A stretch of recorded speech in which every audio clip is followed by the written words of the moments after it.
Let's begin. Invocation to the Supreme God, to the great Divine Father and the great Divine Mother. Thank you for your priceless blessings, for your divine light, divine love, divine power, divine healing, guidance, mercy, help, and protection. Thank you to our great spiritual teacher, to all the great spiritual teachers, to all the great gods and goddesses, to all the great, great ones. We very, very humbly thank you for your great blessings to the great Neem Karoli Baba, to the great, great Neem Karoli Baba and his great disciples. We very, very humbly invoke your priceless blessings for your love, for your guidance, healing, mercy, help, and protection, and also for blessing of abundance and prosperity. We are grateful, we are grateful, we are grateful for this. Thank you so much. Thank you. All right. Let's continue. Just as a reminder, my parents may come anytime after 10:30 or so or something. I will have to stop the study at that time for today, yeah? Let's continue. Among the thousands of seekers who came to Maharajji's feet were many men and women of worldly power, either political or economic. Even though Maharajji made light of worldly power, sometimes Maharajji avoided them. Even though Maharajji made light of worldly power, sometimes Maharajji avoided them, and at other times he seemed to go out of his way to help or guide them. Maharajji was staying at the home of the superintendent of the Agra Central Jail when he unexpectedly got up and left for another place. He told them that a wealthy importer was coming to bother him. A few minutes after Maharajji had left, a limousine drove up. Wow, a limousine, India, that's fancy. Limousine drove up and a large man approached the house, laden with prasad. Maharajji tried to avoid at least two or three governors who wanted to see him. But one of the governors arrived unannounced. Maharajji said, "If he is that keen to see me, how can I stop him?" Wow. By all this, it's really hard to understand a person who's enlightened. It's really hard to understand why they do what they do. I don't think there's any clear rationale behind it. Maharajji was involved in politics to the extent that it served his devotees. See, Maharajji was involved in politics to the extent that it served his devotees. Purpose centric involvement. उससे ज़्यादा कुछ नहीं. Like your involvement in politics should be as much as you figure out which areas to bless, how much to bless, and what is happening. Purpose centric. For example, Master Hector is a disciple of my spiritual teacher, Master Chokoksoi, and Master Hector was not interested in daily events and news and nothing actually. Master Cho asked him that why don't you watch news and keep yourself updated? He was like, Master Cho, I don't really care. Master Cho, or the spiritual teacher told him that if you don't really pay attention to what is happening, you will not know what to bless. You will not know what is going on, and you'll be left out with your ideas of what spirituality is. But spirituality also has a lot strong component of what is happening these days and being and taking active energetic part in it. All right, Maharajji was involved in politics to the extent that it served his devotees. He would say, yes, you will become a governor, or you will become vice president of India, and so forth. Once a wife of Vice President Giri came. Maharaji refused to see her, although he had announced that she was coming before she actually arrived. Give her prasad, he said. I think at that time the vice president was V.V. Giri. V.V. Giri, and I think his wife would have come. The governor came along with his son, and though Maharaji was resting, they bothered him anyway. When Maharaji spoke with them, the governor asked if Giri should contest the election for president. Later, Giri himself came with four other men. Maharaji saw him alone for 15 minutes. After that, Giri left, went back to Delhi, and announced his retirement as vice president. When asked why, he said, "It's a soul's voice telling me." He then entered the race for president of India. Hmm.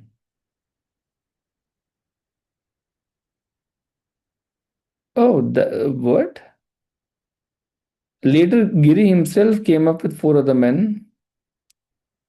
Maharaji saw him alone for 15 minutes. After that, Giri left and he went back to Delhi and announced his retirement as a vice president. Okay. When asked why, he said it's a soul's voice telling me. He then entered the race for president of India. Exactly. V.V. Giri was the president of India. Before the votes for the presidential election were counted, Maharaj exclaimed, Giri has won. And he had. Maharaj never wanted any publicity and he always tried to avoid VIPs. He kept away from devotees who became important. They would often tell me he used to visit us often, but now that he has placed us on the throne, he has forsaken us. He won't come anymore. I wish he hadn't put us there. At least we would still be able to have a darshan. Matlab, if the devotees would become VIPs or important people, he would basically avoid them. For simple sake, I think he didn't want publicity. India's Prime Minister Nehru flew to the Calcutta airport one day en route to Assam. An airport conference was held for the press, attended both by reporters and by government officials. As Nehru spoke, another plane landed nearby and passengers disembarked.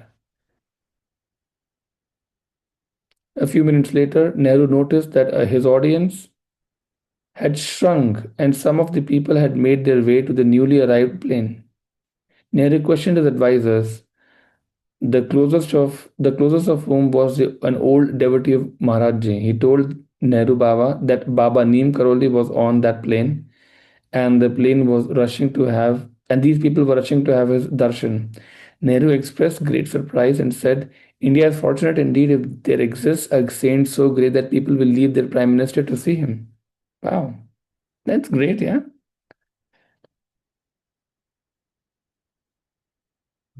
They were actually his word, This is good, yeah. Shortly after the outbreak of the India China War in 1962, the military commanders of the India advised Prime Minister Nehru to order a total evacuation of New Delhi as a Chinese invasion appeared imminent. Understandably, Nehru was very reluctant to issue this order. During the long history of India, Delhi had been abandoned several times in the face of a military takeover, and on each occasion it foretold the defeat of the country. Nehru's generals, however, advised him to issue the evacuation order within 24 hours to avoid catastrophe. Nehru was desperate. He even asked his chief minister, a long-time devotee of Maharajji, to contact Maharajji for advice. See, this is remarkable. This is remarkable. The minister told Nehru that he had faith that Maharajji knew everything and if Maharajji wanted to give darshan, he would come. He said that Maharajji would never fail to answer someone's call if it was sincere. In any case, Maharajji's whereabouts were unknown to the devotee. The same evening, Maharajji telephoned and said to the devotee, who is Nehru's minister, tell him not to worry. Everything will be all right. They've already begun to retreat. The next morning, the top military brass told Nehru that during the night the enemy had retreated through the mountain passes and the fighting had subsided. By the way, you have to understand more and more about China war. It caused a lot of damage to India. Anyways, I don't want to talk about that. That's just not the topic for today. For a long time, Prime Minister Nehru had expressed the desire to have Maharajji's darshan, but Maharajji always managed to avoid seeing him.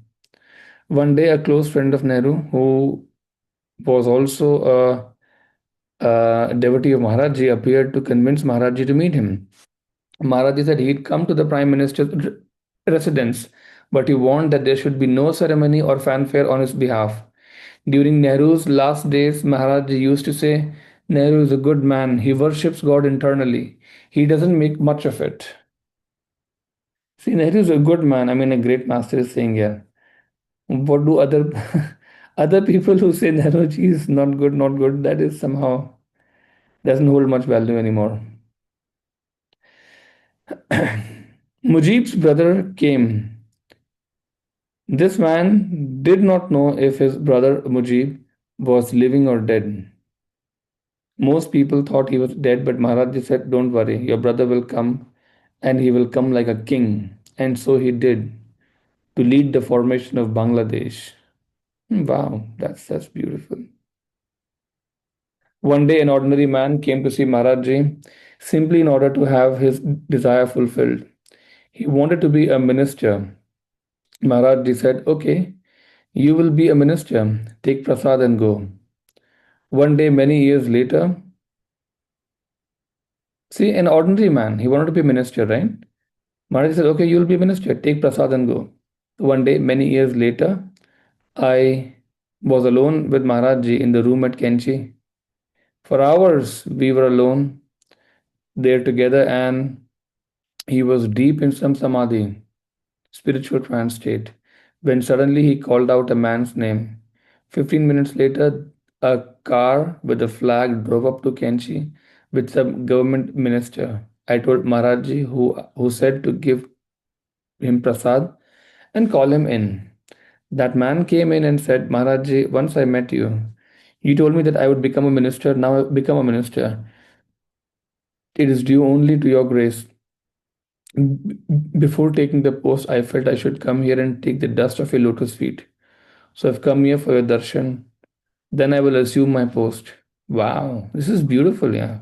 I think more and more ministers should come and before they take their post, do some inner reflection or, about what they're supposed to do on an everyday basis and are they doing it to the best of their ability. Politics will change completely after that. Only now and then did Maharaj discuss politics at all. Usually, he didn't seem to be particularly interested in worldly affairs unless pressed by his devotees. Often, his perspective on the issue of the day seemed cosmic and frequently amused. One day, in speaking with a Western devotee, Maharajji inquired as to whether the scientists were now planning to send a rocket ship to Mars. Mars, huh? Back in the day, Mars. When the devotee told him yes, they were, Maharajji laughed and laughed. Because up until now, nothing has happened. So, by the way, I think in 60s or so, there was a claim, just so you should know. So after the moon landing or supposed moon landing, I'm not even sure about the real moon landing. There was a claim that the scientists are now working to send a rocket to Mars. At least they were that confident at that time. Um, Nothing happened so far, obviously. But can you imagine the time the moon landing happened, 60s, there was a very primitive form of computing, extremely primitive form of computing. By primitive, I mean so primitive that your phone is like a billion times faster than the old computers. Maybe not even a billion, maybe a quadrillion times faster. And your phone has, so, I mean, your entire phone would have space which they was undreamt of at that time. And they were able to sort of claim to send a person on moon with that kind of computing power, which was nothing practically. I mean, a floppy disk probably had more space than the stuff of that time. So it brings me to the next understanding ki why are they not able to do it now for forever after that? Sometimes it doesn't sound real to me personally. No matter what the claims are, it doesn't sound real. Anyway, let's go forward. And now we're already planning to send people on Mars. We haven't even sent people on Moon. That doesn't sound real, no? A politician said to Maharaji of his own work, "We are doing so much for the people." Maharaji replied, "Where is your green revolution?" Referring to the drought. You think you can do everything? You can do nothing. Only God can do. See, this is a person who's realized, man, who doesn't believe words of people for an answer. He exactly know who does what. And he also understands that people on posts are basically those people who are executioners of the God's will. Whether it's good or bad, it doesn't matter. Everything is done basically by God.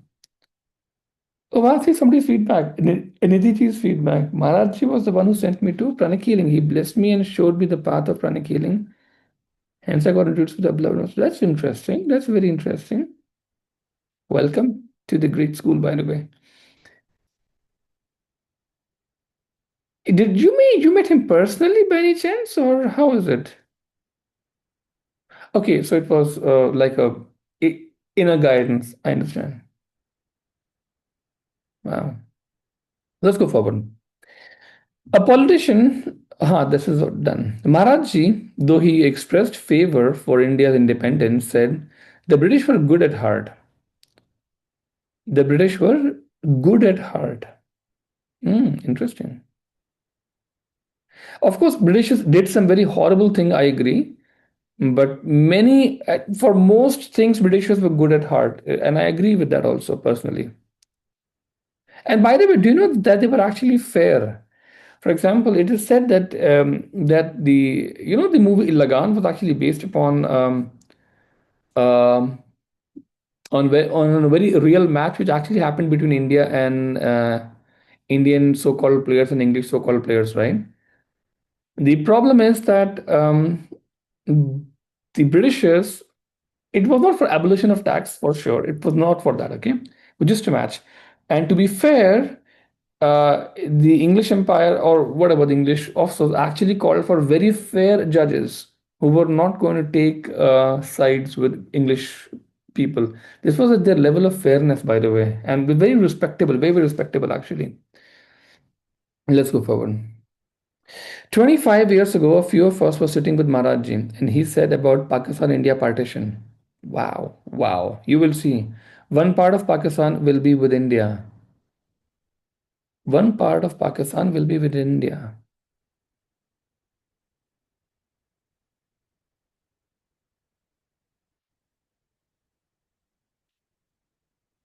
I wonder they're talking about Bangladesh. Pakistan had two parts, right? East Pakistan and West Pakistan, right? East Pakistan became Bangladesh, and West Pakistan is, by the way, called Pakistan now. So maybe they're talking about that. I don't know. In 1962, during the India-China War, I told Maharajji, Chinese forces have entered Assam. Our forces have acted like spectators. Indian soldiers, by the way, at that time could not even fight. They were receded by whatever amount, like they couldn't even fight Chinese. So drowsy. If they continue not to fight, the Chinese will come to plains. Bharat said nothing will happen. China will retreat. India is a place of rishis, sages, and self-sacrifice. Communism can't come. But Maharajji, I continued, why have the Chinese forces come? Just to awaken you. Wow, wow, I love this. So perfectly said, just to awaken you. It's just like in order to awaken certain forces of sleeping forces. For example, at least in my dad's in the army, so I know he mentioned that. Uh, and my dad's calling me. Just a second. Hello.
Sorry, I'm so sorry. So my father did mention that Indian forces after the war of say after the India Pakistan war which happened, they were very active at that time, but they sort of became slothy because no action was happening, no proper training regime was there. And he mentioned very specifically that after China war, Indian army had like awakened, and they had like a proper training regime set for all soldiers across, and the proper exercises were done. A lot of strategy and training was actually employed at that time. So that is something which is very interesting, and that's why Maharaji said maybe that it was to awaken you, which is very interesting. They were speaking of a possible communist takeover, and Maharaji said, no, no, the communism can't come here. All the people are religious minded and devout. Communism comes only to those countries where there is no faith in God. In countries where there is religion and it's being observed, no communism can come. This is good. See, this is good. India is a golden bird. It is a country of rishis and saints. Brilliant. Change is the way of the world, and if in the Kali Yuga, dark age, it has to go this way, let it go. Unless you are the Lord, you can't stop it anyway. So why berate it?